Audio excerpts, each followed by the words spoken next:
is Peter Helland on the show Israel, and Dr. E. Michael Jones is here. He just wrote, they call him an ebook. I'm not familiar with, but here it is. You can put it up.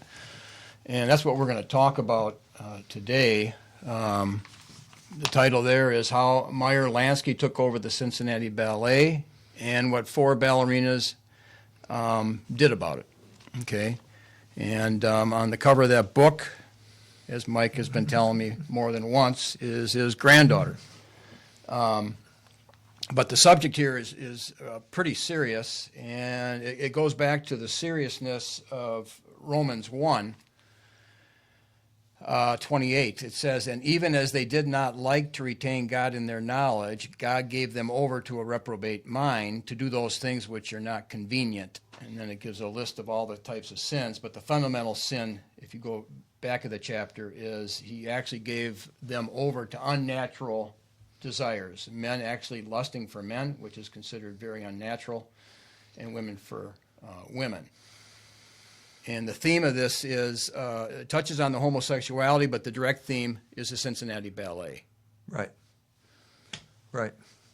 I'd like to begin with an incident that happened here in South Bend.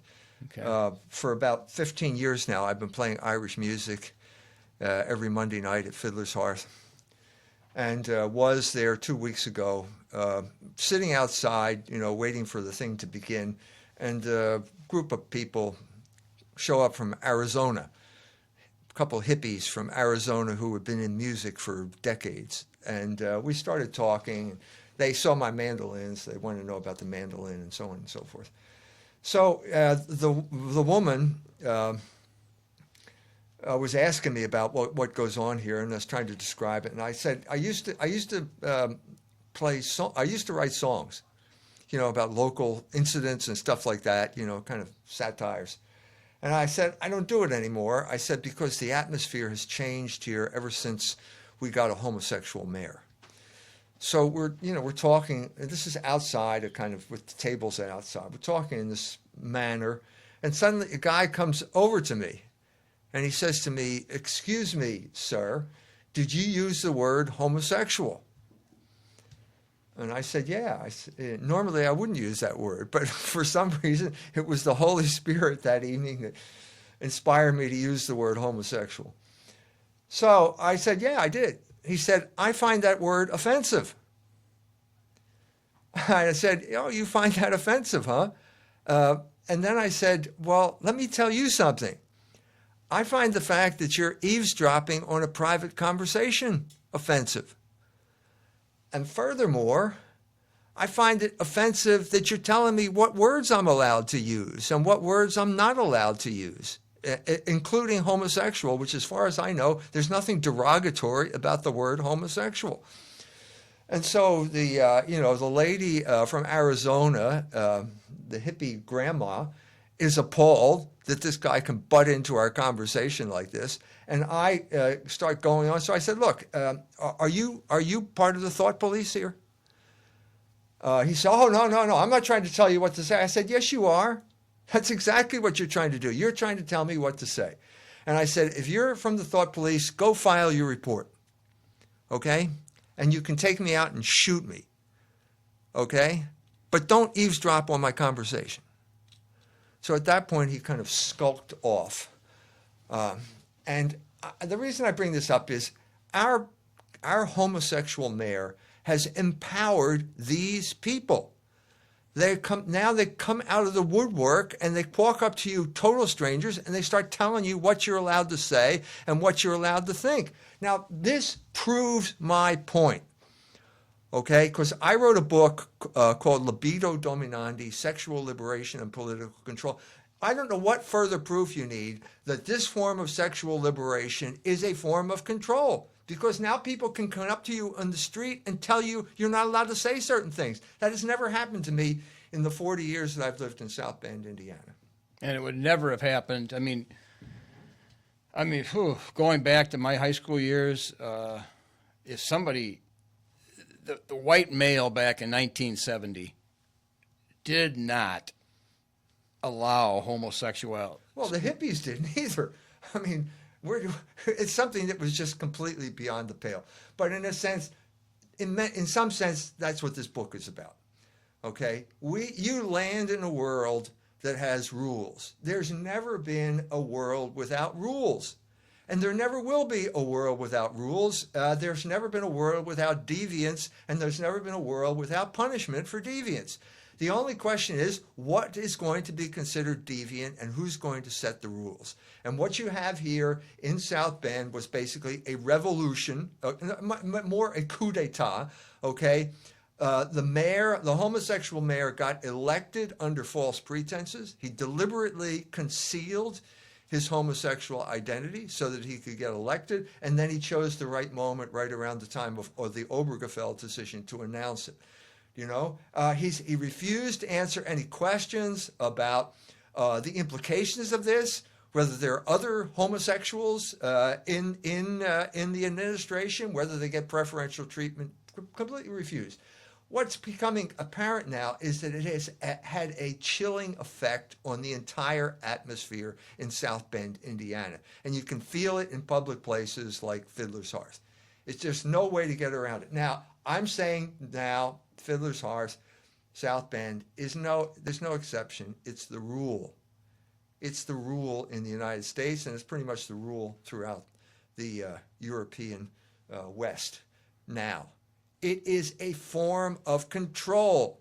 And these are people who want to control not just our behavior, our thoughts. This is completely totalitarian control that makes the Stasi in East Germany or the NKVD in Russia look mild by comparison. Now, that fellow that walked up to you, he thought he was going to win, okay? And he would have won out of 9 out of 10 cases. But he didn't win in your case. I'm just saying, he would have won in 9 out of 10 cases. He would have had that person shut up. Yeah, well, he picked the wrong. I'm tempted to say something. I'm not going to say it. He picked the wrong guy. If he'd have tried that in 1970, he would have lost. Out of 100 attempts, he would have lost every time. No, I think if he had said that earlier, everyone would have been completely stunned. I'm not stunned by it. In a sense, I was expecting it. Not that night, but I mean, it's obvious. Any public event in South Bend, Indiana, is now involves the promotion of homosexuality. There's no question about it. The art fair, whatever it is, it's always involving the promotion of homosexuality because that is the new form of control, and that's what these people voted in, and that's the world we have to live in. So, if you're in your 20s, you're starting out. Let's say you're involved in dance. And let's say you get hired by the Cincinnati Ballet, okay, which is, one of the big companies and dance companies in the United States. And lots of people would like to be hired, but if you're one of the lucky ones to go there are rules there too. And for the most part, no one will ever tell you what the rules are because they don't believe that there are rules. They believe that they're artists, and artists are here to break the rules. That's the kind of standard thing. Right. But the simple fact of the matter is that when you go there, you're expected to behave in a certain way. And what I'm trying to say here is you're expected to act like a homosexual, even if you're not a homosexual. Now, what does that mean? What does that mean?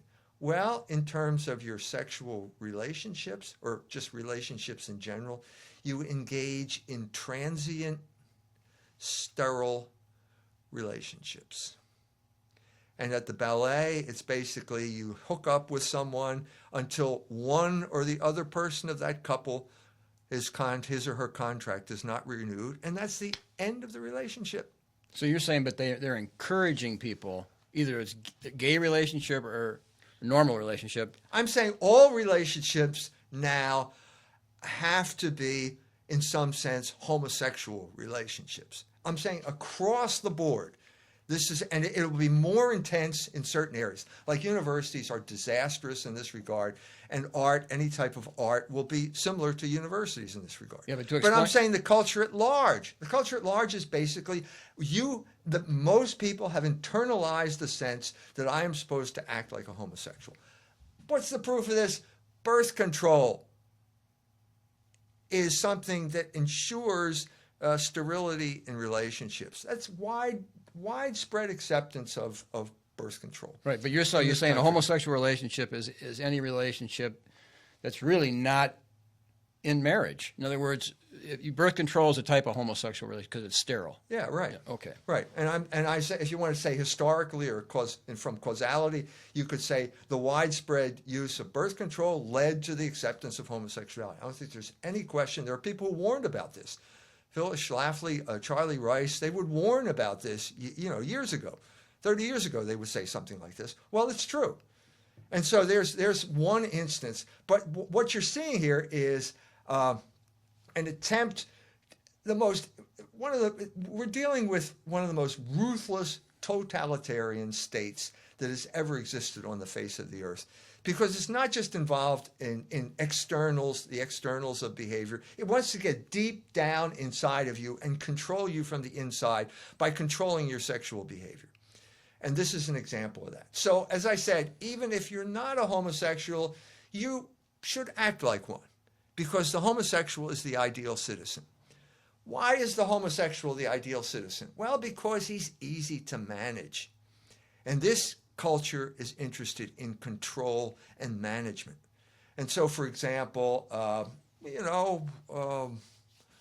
wages. What are all these operations, including the Cincinnati Ballet? What are they interested in? They're interested in low wages. Because money is their honest here. god in a way. And so it's like a huge fundraising operation. They're extravagant in certain areas, and yet in certain crucial areas, they're very niggardly. I hope I don't get in trouble for saying niggardly here. But and wages is one of them. So you've got chronically low wages in the dance profession because wages are unfortunately a function of supply and demand. And there are lots of young ladies out there who would just die to dance for the Cincinnati Ballet, and the lucky ones that do. This is always held over them. And it's a policy. Let's face it, they're in a union, which means you have to move up. If you're there a certain amount of years, you've got to move up in the pay scale. Well, when you reach a certain point, the simplest way to keep wages from going higher than you want is just let people go. After you reach a certain point, and then bring new people in. No, I was saying, my cousin, I said, who's 70 years old, lived in Cincinnati, and her children, two of her boys, or I don't know, she had two boys and a girl. They were in the Cincinnati Ballet at some type.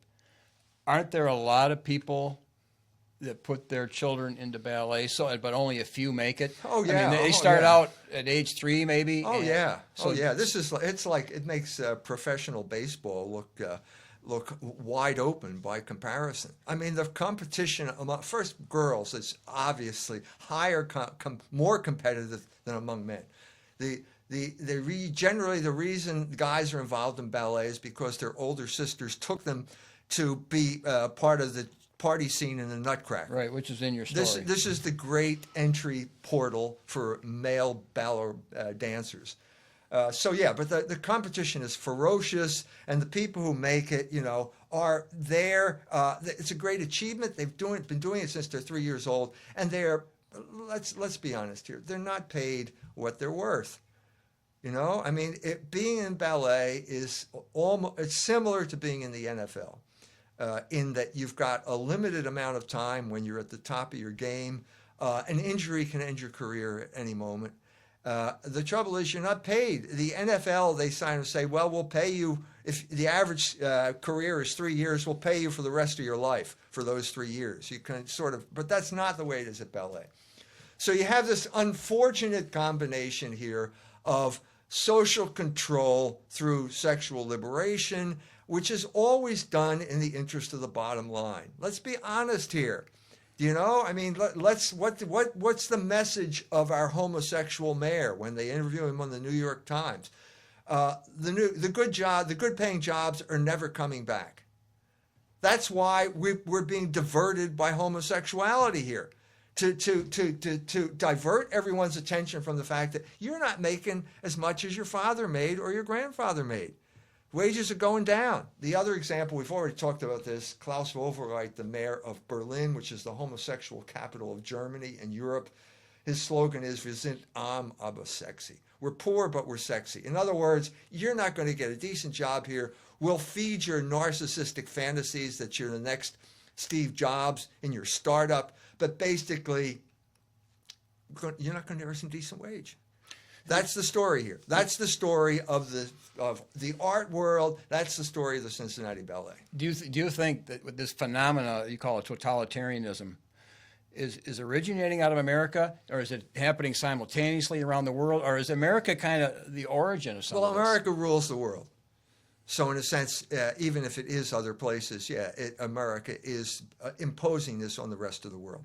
I told my Australian friends, I said, the proof that you're a colony of America is that you're taking gay marriage seriously. Only American colonies take gay marriage seriously. A country like Iran, which is not an American colony and is being demonized because it is not, does not take gay marriage. They don't take it seriously. Russia does not take it seriously. Well, it was just on the news. A guy from Czechia said we don't have any gays. No. Yeah. So yes, it's America is leading this because America understands that it's the best form of control ever devised by man. And that's what's happening in the ballet, and that's the world that you land in when you're a 20-year-old who's aspiring to become a dancer. Now, I've been watching the Cincinnati Ballet for, I guess, almost 10 years now, and it's changed. So every performance begins with Victoria Morgan, the CEO, giving a monologue about something or other, but now she's starting to sing a different tune. Now she's repositioned herself or reinvented herself as the ballerina boss, and now she's spouting feminist propaganda as part of the opening monologue. And now she's mentioning the NEA, the National Endowment for the Arts. So there's something sinister has crept in to this whole thing over this period of time. It comes out most clearly in modern dance, because modern dance is an ideology like all of modernism. It's an ideology. It's anti-art. It's basically whatever was art, modernity turns it upside down. And everyone is forced to dance the modern dance. It's called Kaplan New Works. They have one dance performance a year, sponsored by Mr. Kaplan. And it's all modern stuff. And it's all the same dance. I've watched it for 10 years now. It's always the same. It's the sex robot dance. Okay? It's basically a combination of the feminist, emotive narcissism of Isadora Duncan and Martha Graham, combined with the homosexual anomie of Merce Cunningham, the homosexual alienation. Merce Cunningham danced actually with Martha Graham. If you go on YouTube, you can see him performing in a ballet, a film of Appalachian Spring. And it's clear, what I said is perfectly clear right there. There's Martha Graham emoting, and there's Merce Cunningham just waiting to get out and go off into outer space and orchestrate his own kind of homosexual spaceman ballet. But that's the sex robot dance is a combination of those two things, and everybody's sick of it because it's always the same dance. And what is the moral of the sex robot dance? It's relationships always end badly. Relationships always fail. But that's part of the modern dance also. Is that part of the theme? I think that is the modern dance. That's it.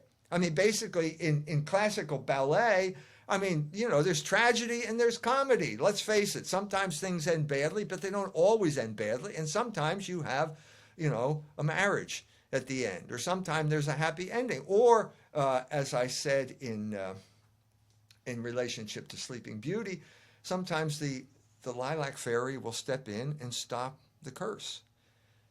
That's programmed into classical dance every bit as much as the failure of relationships is programmed into modern dance. Now, dance is about relationships. But when you say modern dance, I'm a little bit lost because you grew up with Dick Clark, in Philadelphia. Yes. So modern dance is doing the bossa nova or something. No. So No. how do you? These are popular dances. I'm talking about an innovation on the classical tradition that began basically with Isadora Duncan, who introduced dance to America and then went on to Europe to become just a famous dancer over there. So it has nothing to do with the dancing people grew up with. No. These are all they're like folk. There's folk dancing, and then there's popular music, and the popular dance to popular music is a variation on some type of folk dance. So when like black music had black dancing, and then what we ended up doing in the '60s was some type of variation on the black dancing that got done to black music. So it's ethnic. Yeah. I'm not talking about ethnic dancing. I'm talking about classical ballet, which is basically a higher kind of sublimation of ethnic dance. Right. So this is the point, and I'm saying that it's gotten intolerable. Just as I began by saying it's intolerable in South Bend. When some guy comes up to you and tells you you're not allowed to use the word homosexual on a public street. Okay, this is intolerable, and it got intolerable in Cincinnati as well. So the girls couldn't stand it anymore, and there was a reaction. Now, how do you prove that you're not a homosexual? Well, if you're a girl, if you're using the word lesbian also, yeah, the girl can get pregnant. Right. It's a fertile relationship as opposed to a sterile relationship, and I think this is what happened at the Cincinnati Ballet during this period of time.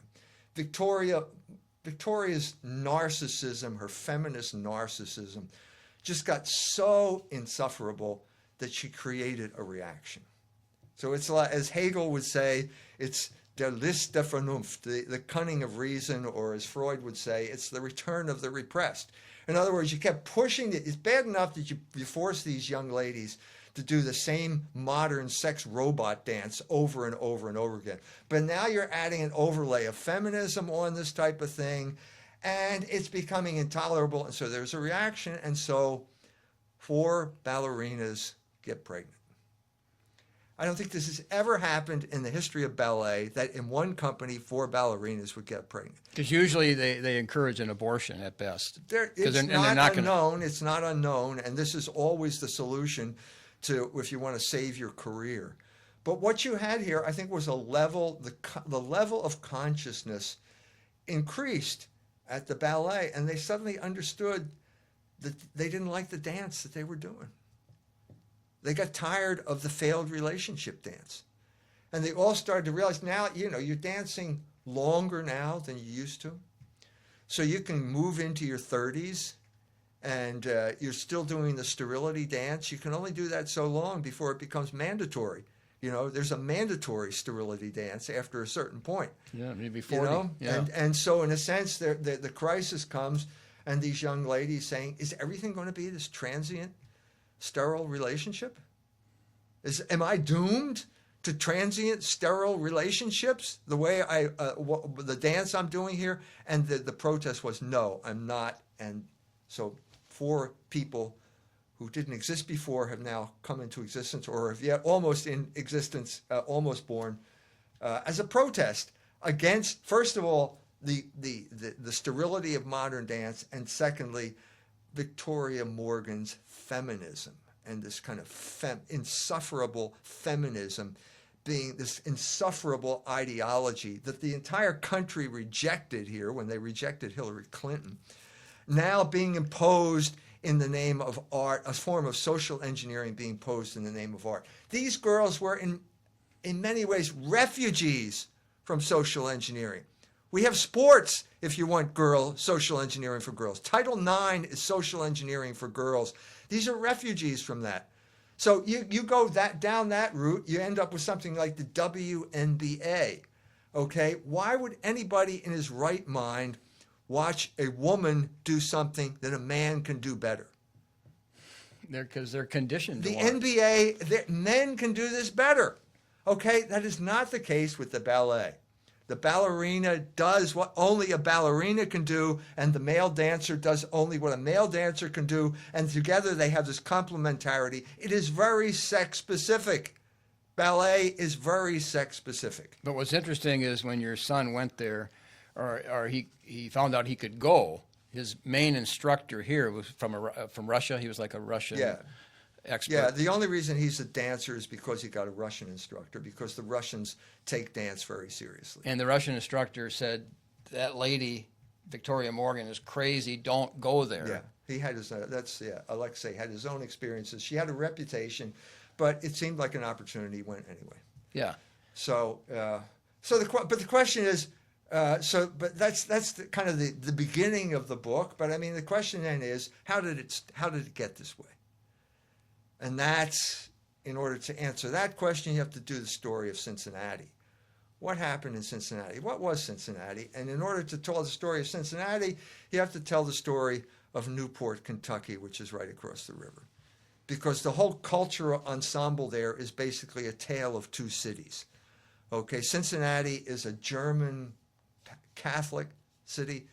Huge numbers of German immigrants came there during the course of the 19th century. Catholic churches all over the place. Gave this city a kind of identity that was the exact opposite of Newport, Kentucky. Newport is, Tocqueville talked about the difference between Ohio and Kentucky in his famous History of America.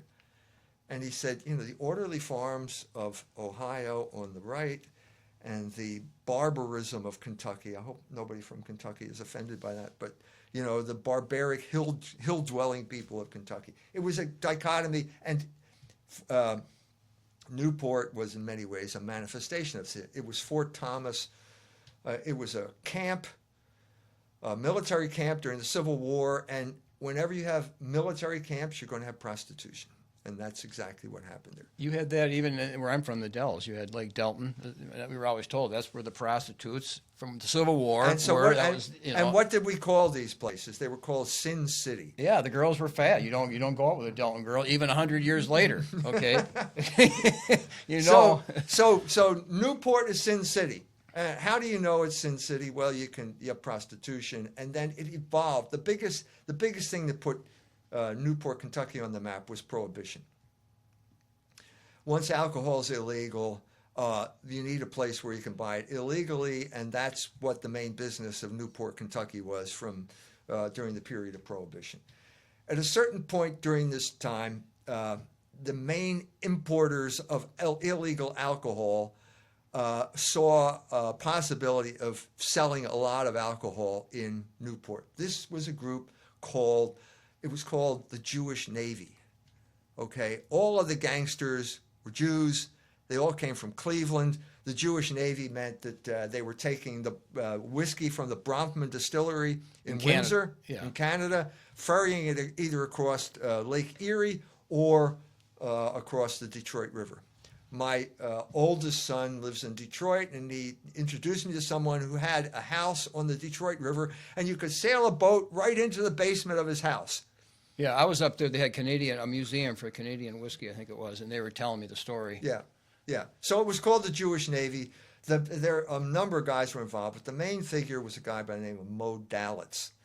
Mo Dalitz came down to Newport, saw the clubs, made a German by the name of Schmidt an offer he couldn't refuse. Schmidt turned him down, and suddenly his nightclub burns to the ground. Yeah.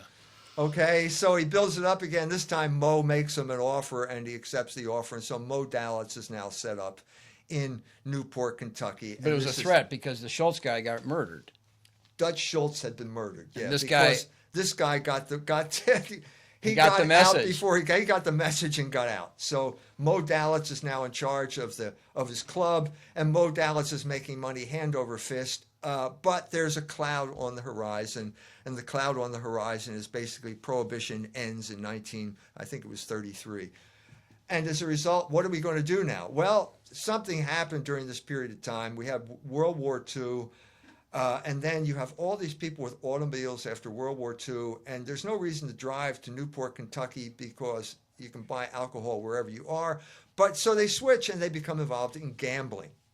And gambling becomes the vice in New York City. And at this point, Meyer Lansky shows up, the Jewish mobster from New York, who is famous as the man who created Las Vegas. He delegated that to his buddy. His buddy's name was Bugsy Siegel. Bugsy Siegel went out to the desert of Nevada and basically built a casino out there in the middle of nowhere. He didn't do a good job, and so Meyer Lansky had him murdered. 1947, Bugsy Siegel's murdered. There are so many movies about Bugsy Siegel being murdered. You just go into YouTube, you'll find a lot of them. Okay, it's become part of the legendary life of American culture.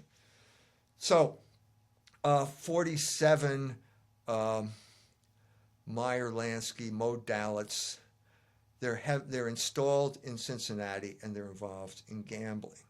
And gambling is now the new vice. And this becomes a serious attraction for people from all over.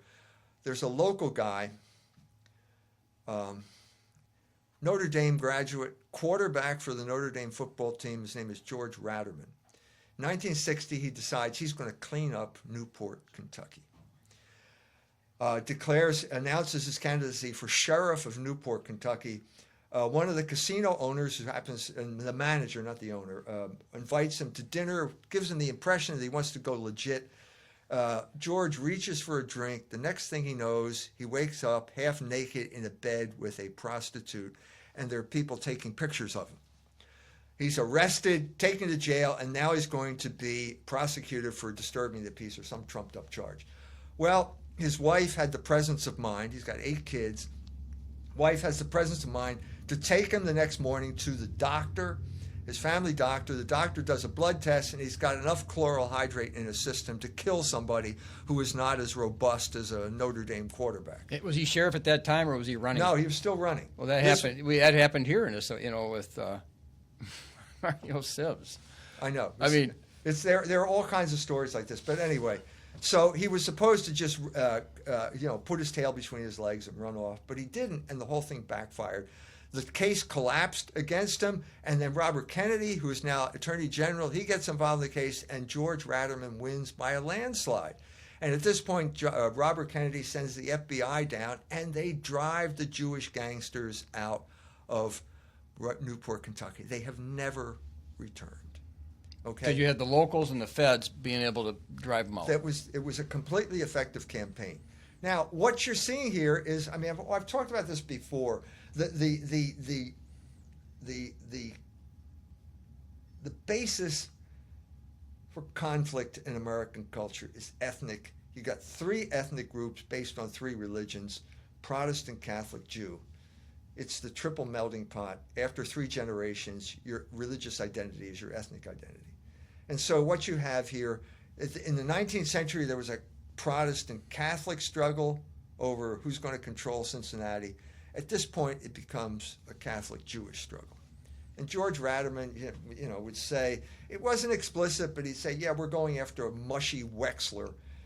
Mushy Wexler was a friend of Mo Dalitz. He's part of the whole Cleveland Jewish Navy mob that took over Newport. Well, they're driven out, and they all go to Las Vegas.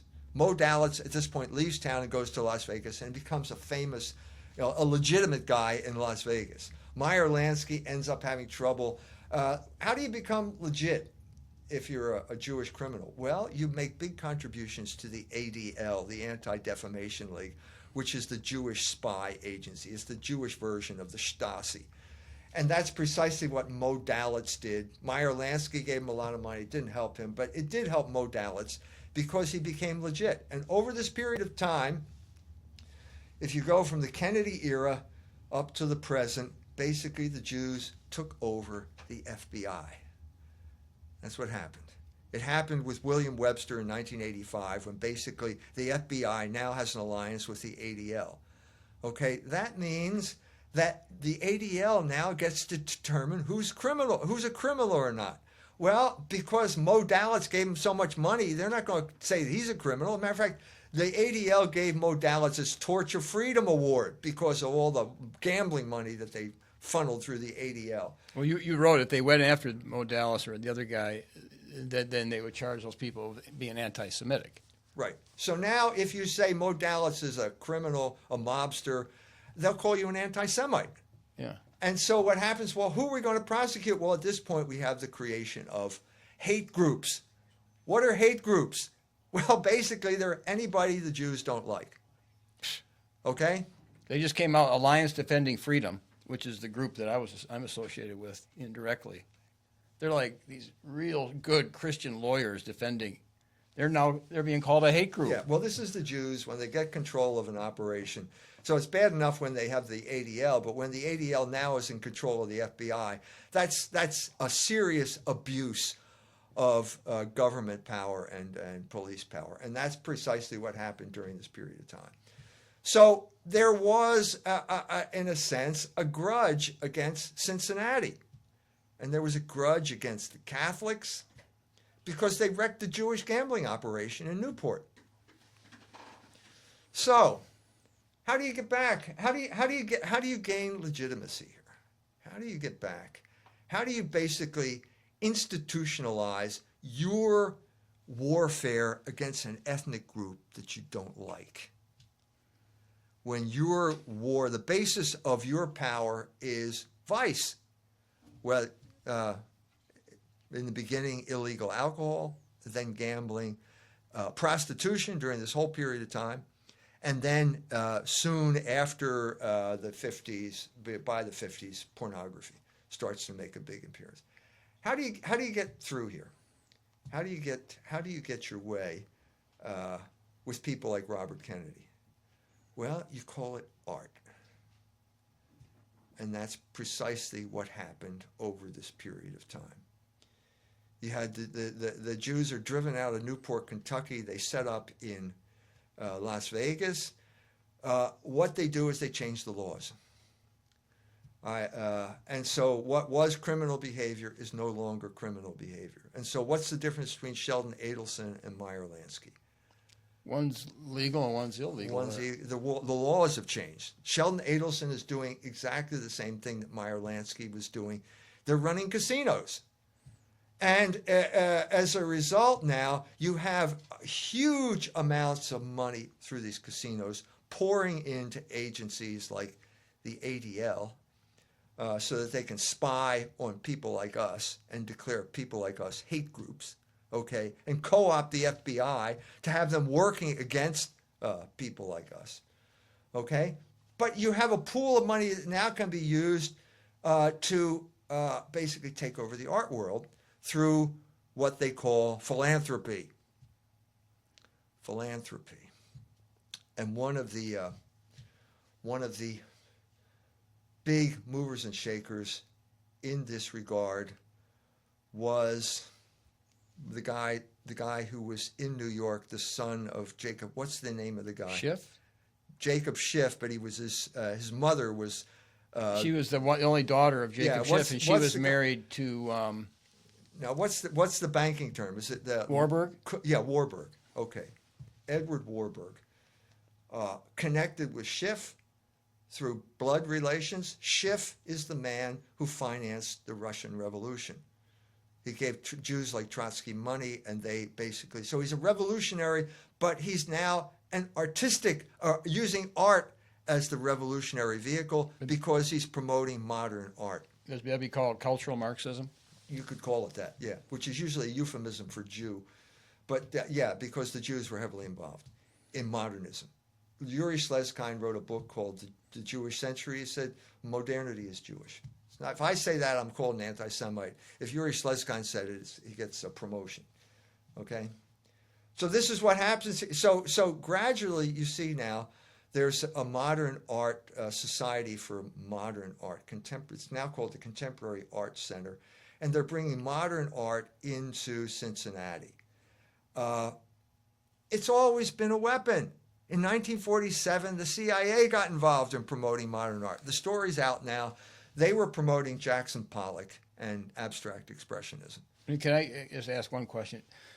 Like where I grew up, we were not artists, the people I hung out with. You know, my sisters got a master's in photography. Her husband was an art professor. You know, Right. So I understand it. But why is art so powerful? I know that Hitler, you know, he was an artist and he made a big deal about the type of art that was going on in Germany. Why is it so powerful? Why is art so powerful when, to the average person, they don't think it is powerful?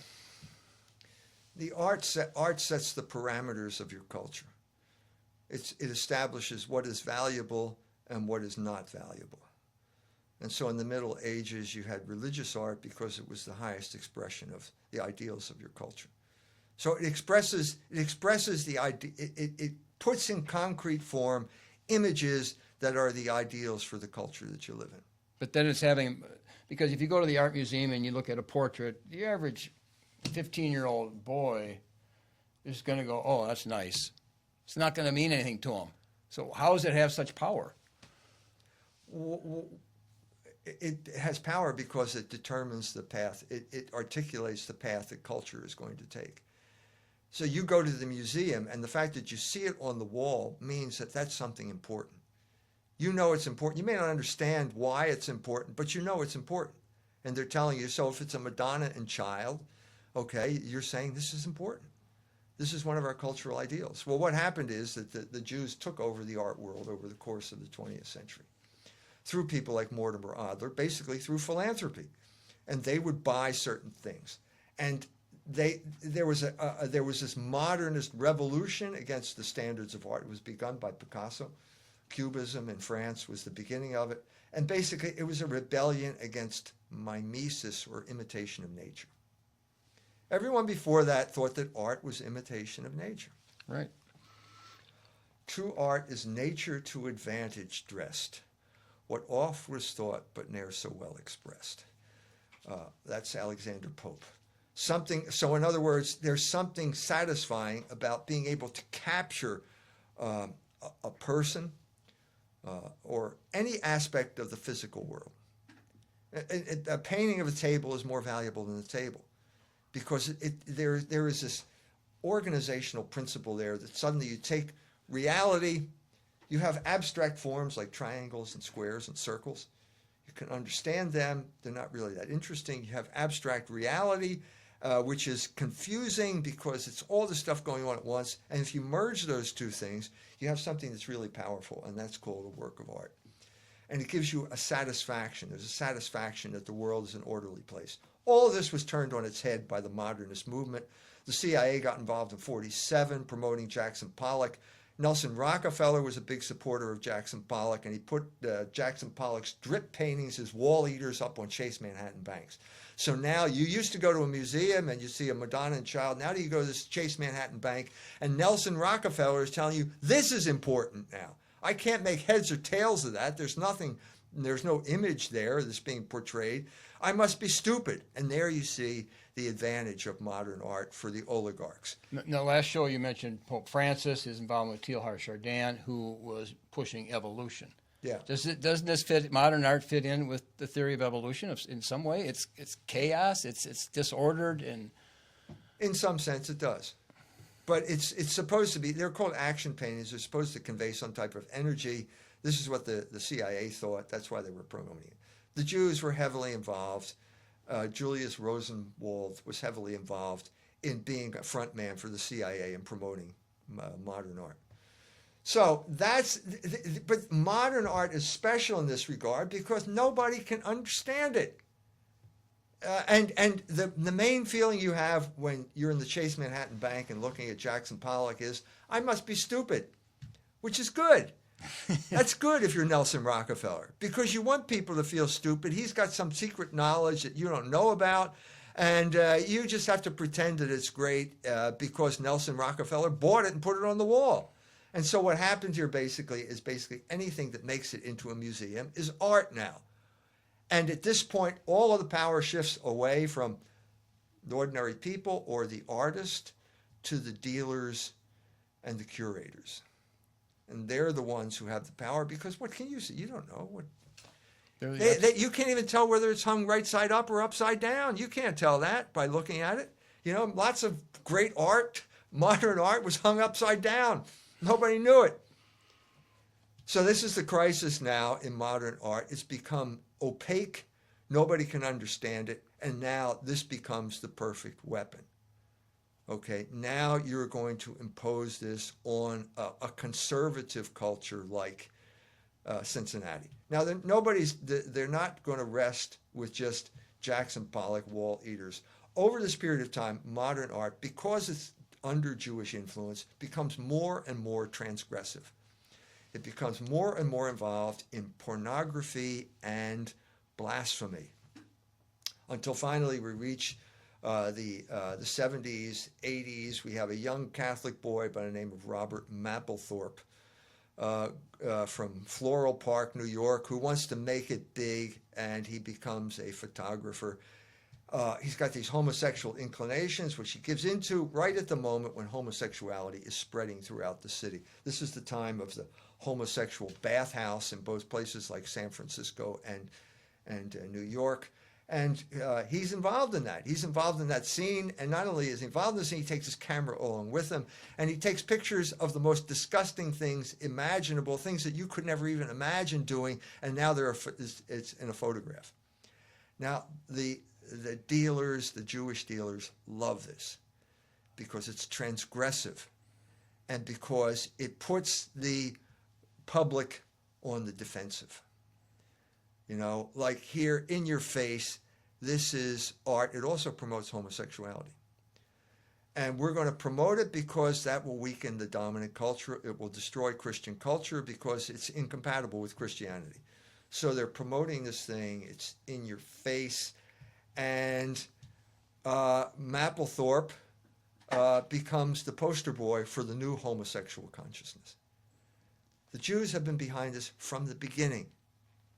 Okay, after the homosexual marriage thing, Amy Dean, Jewish lady, wrote an article in Tikkun saying, if it weren't for Jews, there would be no homosexual marriage. Now, if I say that, I'm an anti-Semite. But she says it in Tikkun, a Jewish magazine, so it's true. Joe Biden said the same thing. They've been promoting this all along because it is subversive. And this is their way to take over and control people. Remember what I said? So, that Mapplethorpe dies. They arrange to have the show of obscene photos come to Cincinnati because it's a Catholic town and they know they're going to lure them into a trap. They're going to show the photos, and the Cincinnati Police Department, in a sense, falls into the trap. They close the show down and prosecute the owners of the gallery for obscenity.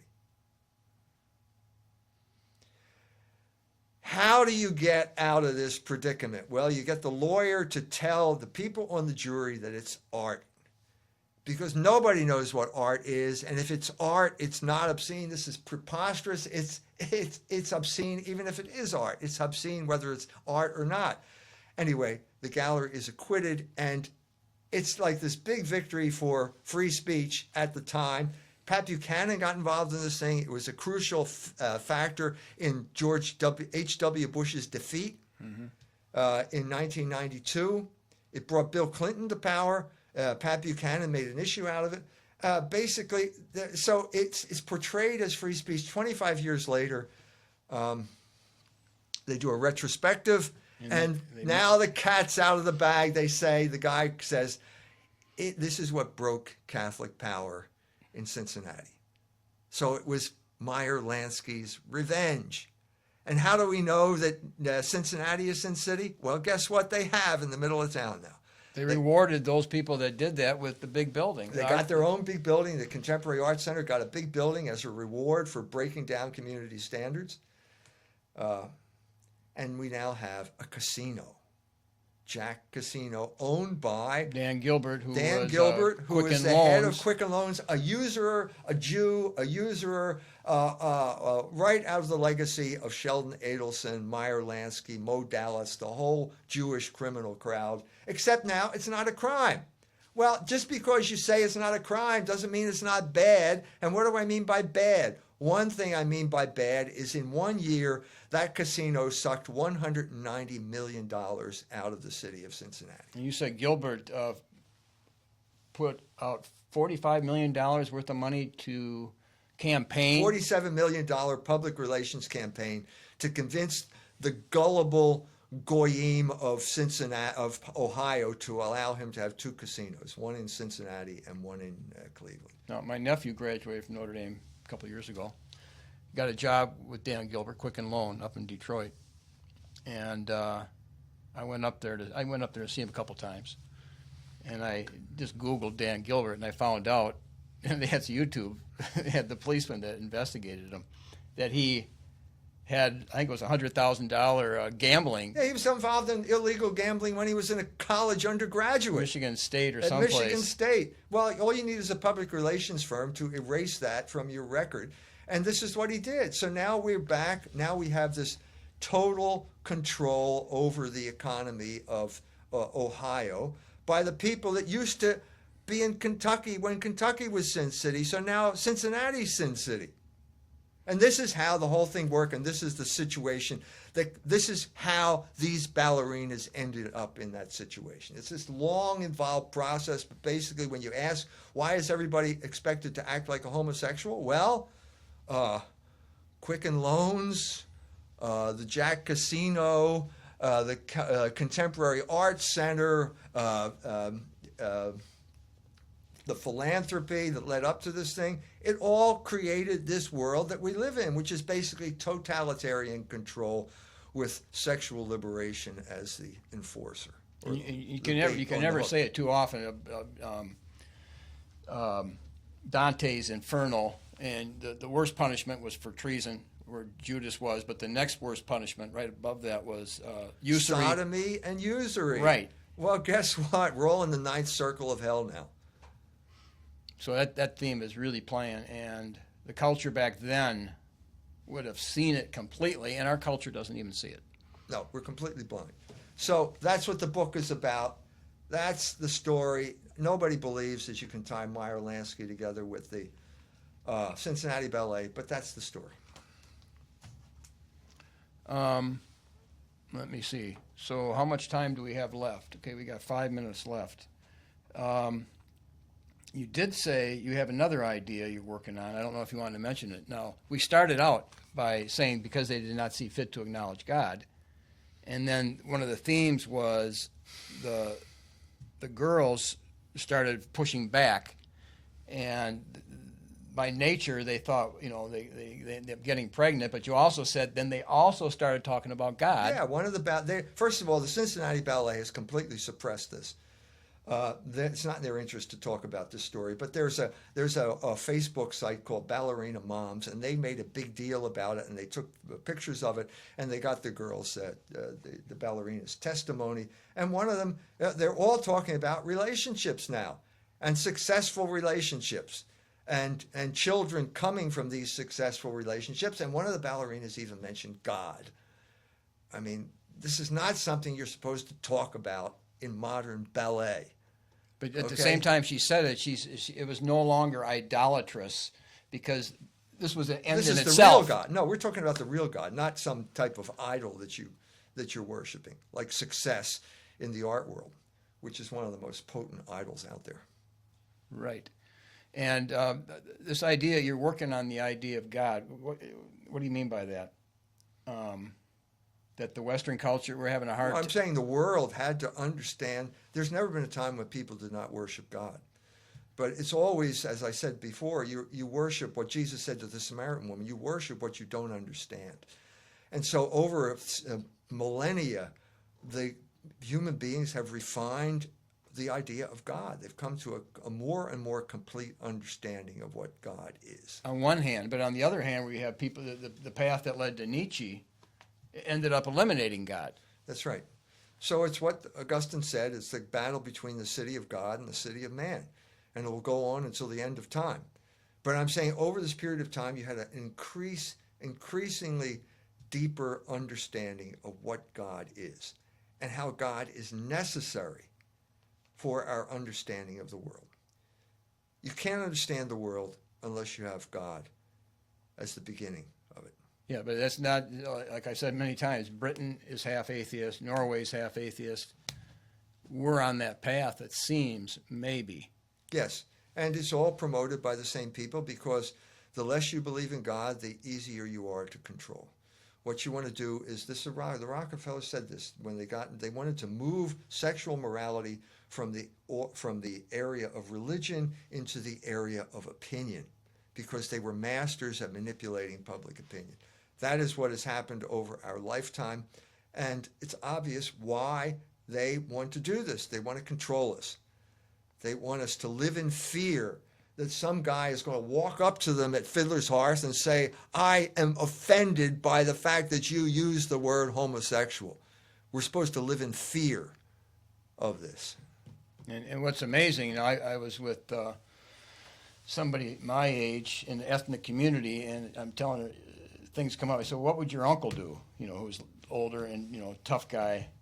I mean, when it came to this homosexual stuff, I mean, she said, you don't want to know what he would do. Okay. And I'm not saying it's right, but there was such a visceral reaction. Well, those days are gone.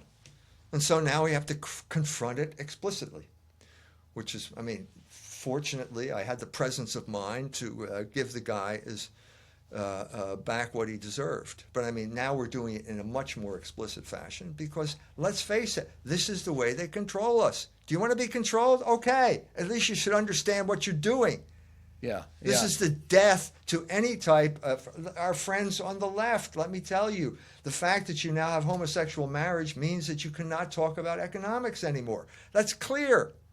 That's clear. That was Michel Foucault's pact with the devil. That's the world we live in, so get used to it. If you don't like it, well, then you better start waking up to the fact of how it works. Yeah, and then, I mean, really what you have is the feminizing of the men, because a man that doesn't have some kind of visceral reaction to that, you've lost part of your manhood, because all men historically always have had some kind of visceral reaction to it. Well, we need to make it an intellectual reaction, because visceral reaction is not going to solve this No, that's problem. just nature. Yeah. Nature's Nature not has gonna- to become conscious of itself. That's what we're talking about now. Yeah. Okay, this is the show Israel with E. Michael Jones, and I hope you can continue to follow this theme. You're going to follow it on his book here, which is, how do they find that? It's Amazon Kindle. You can get it in both ebook form and in paper form. Here's the paper form. Okay, so Peter Helland on the show Israel. Till next time. Cincinnati, Ohio.